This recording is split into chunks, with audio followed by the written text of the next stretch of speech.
அனைவருக்கும் வணக்கம். ஒவ்வொருத்தருடைய வாழ்க்கையிலயும் சரியான திட்டமிடல் இருந்தா ஜெயிச்சிடலாம். சரியான முயற்சிகள் இருந்தா ஜெயிச்சிடலாம். அ வெற்றி பெற்றலாம். சாதனையா மாறிடலாம் அப்படின்னு ஒவ்வொருத்தருக்கும் ஒரு எண்ணங்கள் இருக்கும். இது எல்லாமே ஒவ்வொருத்தருக்கும் திறமையும் இருக்கு, முயற்சியும் இருக்கு, பயிற்சியும் இருக்கு, படிப்பும் இருக்கு. ஆனால் சரியான ஒரு நிகழ்வு வந்து எப்பயுமே பணம் கூட இருக்கலாம். ஒரு வேலையில கூட இருக்கலாம். ஆனா நிம்மதியோ, சந்தோஷமோ, ஆனந்தமோ, பேரானந்தமோ எதுவுமே நம்மளால உணர முடியல அல்லது அனுபவிக்க முடியலன்னா, வருஷத்துல ஒரே ஒரு நாள் இத மட்டும் செஞ்சு பாருங்க.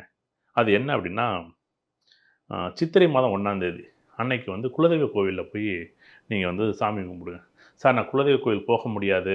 நான் வெளியூர்ல இருக்கேன், வெளிநாட்ல இருக்கிறேன் அப்டின்னா, நீங்க எப்படி ஒரு பண்டிகை கொண்டாடுறீங்களோ, அத விட தாண்டி கொண்டாட வேண்டிய விஷயம் என்னன்னா, ஒவ்வொரு வருஷமும் நான் இத பண்றேன்.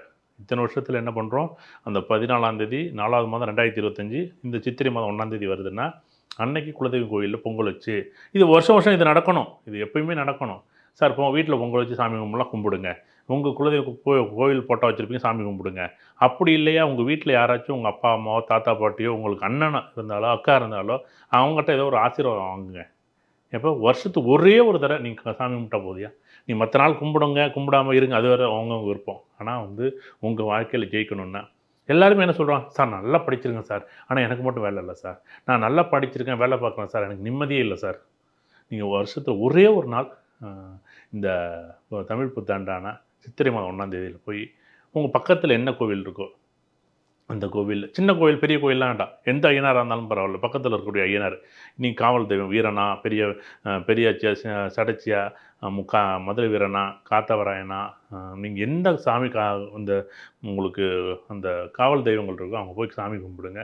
வாழ்க்கையில ஒரே ஒரு நாள் ம் உங்க வாழ்க்கைய இந்த வருஷத்துக்கு ஒரு நாள் சாமி கும்பிடுங்க. வாழ்க்கை அவ்வளோ மாற்றம்.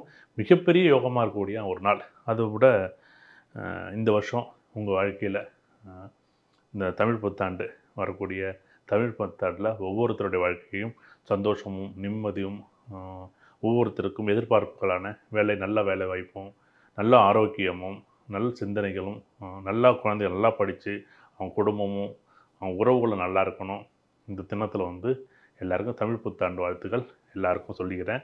உங்க வாழ்க்கையில இறைவனோட ஆசீர்வாதமும், கடவுளோட ஆசீர்வாதமும், நவக்கிரகங்களோட ஆசீர்வாதம், பஞ்சபூதங்களோட ஆசீர்வாதம், இந்த நட்சத்திரங்கள் 27 நட்சத்திரங்களோட ஆசீர்வாதமும் உங்களுக்கு இருந்து, இந்த அட்சய இலக்கண பദ്ധதி ஜோதிடத்தின் சார்பாக அத்தனை பேருக்கும் இனிய தமிழ் புத்தாண்டு நல்வாழ்த்துக்கள்.